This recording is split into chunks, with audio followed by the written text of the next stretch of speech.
Hi hello, ഇന്ന് നമുക്കൊരു Italian ഡെസേർട്ടായാലോ. ഒരുപാട് നാളായി വീഡിയോസൊക്കെ ചെയ്തിട്ട് ഒരുപാട് നാളുകൾക്ക് ശേഷം ചെയ്യുന്ന ഒരു വീഡിയോസും കൂടിയാണ്. അപ്പോൾ വീഡിയോ മുഴുവനായിട്ട് കാണുക. കണ്ടതിന് ശേഷം ലൈക്ക് ചെയ്യുക, ഷെയർ ചെയ്യുക കേട്ടോ. സബ്സ്ക്രൈബ് ചെയ്യാതെ ആരെങ്കിലും വീഡിയോസ് കാണുന്നുണ്ടെങ്കിൽ പ്ലീസ് ഒന്ന് സബ്സ്ക്രൈബ് ചെയ്തിട്ട് കാണാം കേട്ടോ. അപ്പം ഞാനതിന് വേണ്ടിയിട്ട് ഞാനൊരു 5 മുട്ട എടുത്തിട്ടുണ്ട്. അതിലേക്ക് ആവശ്യത്തിന് പഞ്ചസാരയും കൂടെ ചേർത്തിട്ട് അതൊന്ന് ഡബിൾ ബോയിൽ ചെയ്തെടുക്കാം കേട്ടോ. അതിൻ്റെ വീഡിയോ എടുക്കാനായിട്ട് ഞാൻ വിട്ടുപോയിട്ടുണ്ടായിരുന്നു. ചൂടുവെള്ളത്തിലേക്ക് വേറൊരു ബൗളിലേക്ക് ഇറക്കി വെച്ചിട്ട് ഒന്ന് ഡബിൾ ബോയിൽ ചെയ്തെടുക്കാം കേട്ടോ. അതെല്ലാവർക്കും അറിയാലോ. അങ്ങനെ ഒന്ന് ചെയ്തെടുക്കാം. അപ്പോഴത്തേക്കും നമുക്കൊന്ന് ഫ്രഷ് ക്രീം നന്നായിട്ടൊന്ന് ബീറ്റ് ചെയ്തെടുക്കണം.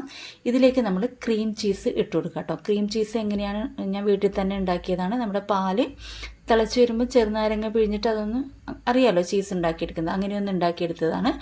അതും ചേർത്തതിന് ശേഷം നന്നായിട്ടൊന്ന് ബീറ്റ് ചെയ്യട്ടോ. ബീറ്റ് ചെയ്തിട്ട് നല്ലതുപോലെ പതപ്പിച്ചെടുക്കണം.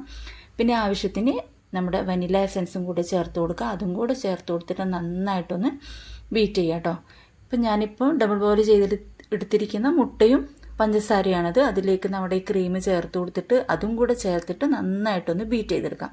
എല്ലാം കൂടെ ഒന്ന് മിക്സ് ചെയ്ത് വരുന്നത് വരെ ബീറ്റ് ചെയ്തെടുക്കാം കേട്ടോ. പിന്നെ ഞാനിവിടെ ഒരു സ്ക്വയറുള്ളൊരു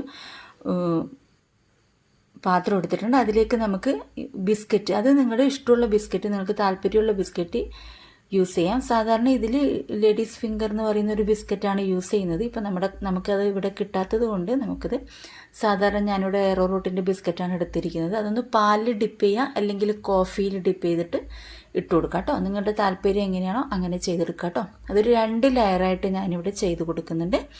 അപ്പോൾ ചെയ്ത് കൊടുത്തിട്ട് രണ്ടാമത്തെ ലെയറിൻ്റെ മുകളിലും കൂടി കംപ്ലീറ്റ് ആയിട്ടുള്ള ക്രീം നമുക്കിട്ട് നന്നായിട്ടൊന്ന് ഫില്ല് ചെയ്ത് വെക്കാം കേട്ടോ. നന്നായിട്ടൊന്ന് ഡിപ്പ് ചെയ്ത് നന്നായിട്ട് എല്ലാ ഭാഗത്തും എത്തുന്നവർ ഇങ്ങനെ ഒന്ന് നിരപ്പാക്കി കൊടുക്കുക കേട്ടോ. എന്നിട്ട് നമുക്കൊരു 5-6 മണിക്കൂറോളം ഫ്രിഡ്ജിൽ വെച്ച് നല്ലതുപോലെ തണുത്തതിന് ശേഷം നമുക്കതിൻ്റെ മുകളിൽ കുറച്ച് കൊക്കോ പൗഡറും കൂടെ ഇങ്ങനെ ഒന്ന് ചെയ്ത് കൊടുക്കാം. ഇത് സെർവ് ചെയ്യുന്ന സമയത്ത് മാത്രം ചെയ്താൽ മതി കേട്ടോ. നമുക്കൊന്ന് കട്ട് ചെയ്ത് കാണിച്ചു തരാം. അപ്പോൾ എല്ലാവരും ഇതൊന്ന് ട്രൈ ചെയ്ത് നോക്കുക. ഇഷ്ടപ്പെടും, തീർച്ചയായിട്ടും ഇഷ്ടപ്പെടും. അപ്പോൾ thank you for watching my video. Thank you.